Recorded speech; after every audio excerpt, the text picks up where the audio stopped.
আমি চিনি গো চিনি তোমারে, ও গো বিদেশিনী, তুমি থাকো সিন্ধু পারে, ও গো বিদেশিনী।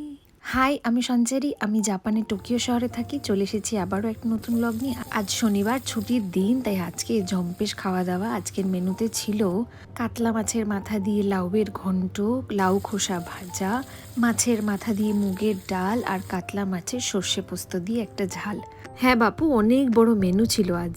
সারা সপ্তাহ যেন তেন প্রকারেণ খাওয়া দাওয়া হয়, আর তাই ছুটির দিনে মনটা চায় যে একটু দেশীয় খাবার জমিয়ে খাওয়া দাওয়া করার। জাপানে এখন বলতে গেলে দেশীয় সবজি অনেক রকমই পাওয়া যায়, কিন্তু সবসময় পাওয়া যায় না, তাই যখন পাই তখন সব রকম বানিয়ে খেয়ে নিই। প্রবাসে বসে এইসব খাবার খাওয়ার আনন্দই আলাদা, অনেকটা বাড়ির কথা মনে পড়ে যায়। আপনাদের শনিবারের মেনুতে আজ কি আছে? আমি চললাম, আর বাপু তর্স হয়েছে না। টাটা।